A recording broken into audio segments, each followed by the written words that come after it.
Good day, Mr. Vuyani Jarana. On your second day as CEO of SAA, how are you feeling, and congratulations on your post? Thank you very much. Yes, it's my second day. I feel much more encouraged by what I saw yesterday when I spoke to staff. So I did a town hall meeting with staff yesterday. I got a sense of people who want change in SAA, people who have something to contribute, the people who have got ideas on how we can actually make it work. So I was quite encouraged by the feedback I got from staff. Good. So there are a lot of expectations riding on you. I mean, this is a bankrupt company, effectively, with the third bailout on its way. How do you plan to make the best of this opportunity to turn this company around, or this state-owned enterprise around our SAA? I think there's urgency to act on SAA. One of the key things is to improve the liquidity position of the company. So which means that we have to look at everything. We have to look at revenue optimization, we look at yield, we look at route optimization, making sure that we focus on routes that are profitable, but most importantly, we look at some of the underlying cost structures to be able to improve the overall economics of SAA. So those are the key important actions to actually try and get us back into action again. It sounds as though you've had a bit of time to appraise the situation ahead of taking the post. It's not as though you complete greenhorn on your first day. Yeah, look, I mean, honestly, once I took up the decision to say I'll join SAA 2 months ago, the big focus was, I started taking a lot of keen interest. I watched what was happening in the news. I read a lot on SAA, but I started looking at the aviation sector strongly. So I spent the past 2 months whilst I'm handing over at Vodacom, so I was also studying the company, but of course I still knew the detail. The devil is in the detail, so I'm coming in on my second day. This post is going to attract a lot of scrutiny. I think everybody is looking at it. I think government is looking at you to turn it around so that it can remain, I suppose, in our hands. The DA and opposition think you should, stabilize it and put it out for sale. What is your mission? So look, I think the big thing here is that SAA is a flag bearer, is an embassy in the sky. So when I travel internationally, if I spend 2 weeks in Europe, the moment I land into whether it's Frankfurt or Heathrow, I see the tail, you feel like you've arrived home, away from home. So it's a very, very important and sentimental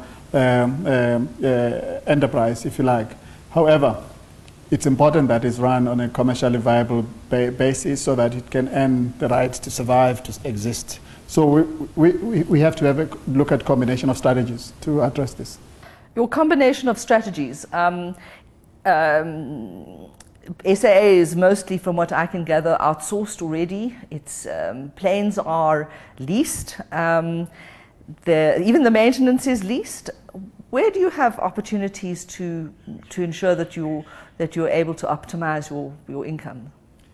So look, at the end of the day, it's all about commercial execution, really being very clear about picking routes, building a product that is attractive to customers so that you can price for success, but also being aware of the competitive landscape to be able to compete with a good product. Of course, you would want to have a company with a much more stronger balance sheet than what I'm inheriting today, but you can't be morose about it and say it is what it is. You have to work to improve the state of the company. That's what I've signed up to do, and I'm going to do exactly that.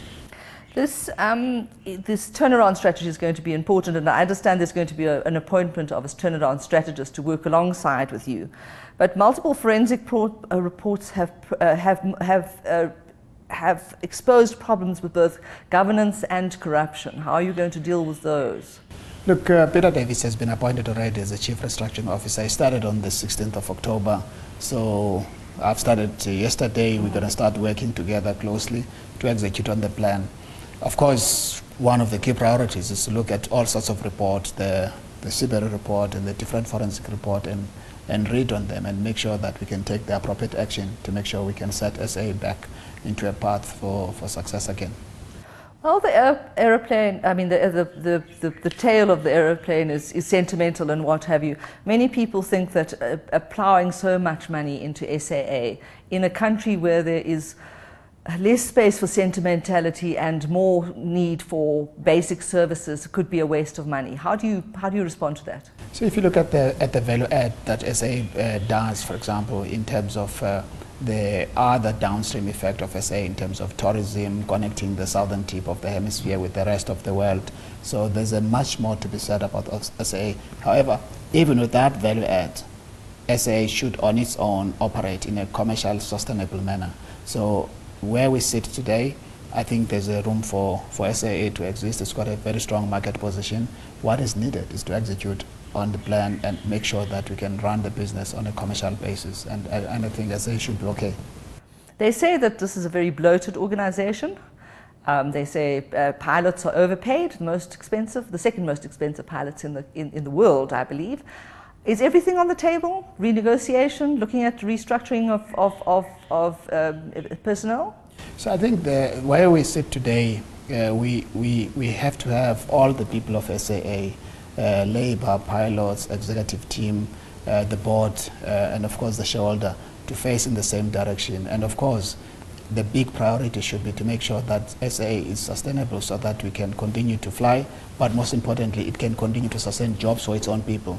In that process, there are going to be trade-offs and sacrifices to be made, but those will be made through dialogue with the people inside SAA, and that's what I'm going to be doing, starting the engagement. There are many, many fractious relationships in SAA, and you must know this: management versus board versus unions versus people outside. How are you going to deal with all these various complex relationships? You see, when I engage with many people, is when they heard that I'm coming here. Many South Africans, albeit what you see in media to say SAA is not worth saving, there is a very strong brand equity in SAA among South Africans themselves. And also when I started to address some of the people, the staff yesterday, you find people who want what's best for SAA. So if you take that into advantage as an anchor point for engagement, and we actually all act selflessly for no other interest except for SAA as a business that must survive, that must be viable, I think that should be the basis for a broader consensus by all its people, including the board. Many say that the root of SAA's problems began with Coleman Andrews and a restructuring that happened a couple of years ago where the fleet was sold off. So people are quite nervous about restructuring. Is there going to be more sell-offs? How are you going to deal with the fleet issue? The field-to-fleet issue continues to be a contentious one. There's probably not too much to sell in any case, but having said so, I think what we need to be able to do is to really look at every element that can make us competitive. So what we want to do is to create a platform for SAA to earn the right to grow and the right to compete. You can only do that if you're coming off a strong position, where today SAA were quite vulnerable. So part of it is going to mean that doing things slightly differently in order to actually creating a foundation for the future. And that's what we need to do. If it means changing things, we are going to have to change those things. Have you interacted with Dudu Myeni, who's moving out as SAA board chair? Have you had a chance to get her viewpoint? I think she's very strong on a couple of things, and one of her main issues is that there's been very little change in the BEE, BB, triple BEE structures and those kinds of things in terms of procurement. So no, I did meet the chairperson, saw it, and I also met all the other board members as part of understanding the landscape, and we've had the engagement. And you've had engagement, okay. And the new board, JB Magwaza? So the new board is only being appointed tomorrow, yes, so yes. We have to meet the new board once all the formalities have been done by the minister. So I'm looking forward to working with the chairman. Do you think that they have the right mix of skills to be able to help you bring the SAA into the right space? If I look at the previous board, the one of the criticism was always that there's no aviation skills in the board. So in the new board, the aviation skills have been brought in, so which begins to create a lot more diversity at the board level, which should also help management to make the right decision in terms of the various issues facing the airlines. So I think from that point of view, there has been addition in the board capability. Okay, and As far as that board is concerned, one of the issues that the minister was quite clear about is that if it was not going to achieve its goals, it would, they would move swiftly on it. Would you be in agreement with that? That boards must now deliver what they promised to deliver, and not, be involved in politics, more politics than hard work. But that's a domain of the shareholder and the minister. But I think generally, even all of us as executives, if we don't deliver, we should move on. It's a principle. But for the board, it's the shareholder who deals with that. But from my side, from an executive point of view, I have to deliver together with my exco. Otherwise, the board shouldn't have us. You've had a chance to meet your executive. You've had a chance to meet the staff. But you're brand new in this job. What, on the top of your head, are the 5 things that you could see that you would change to fix SAA?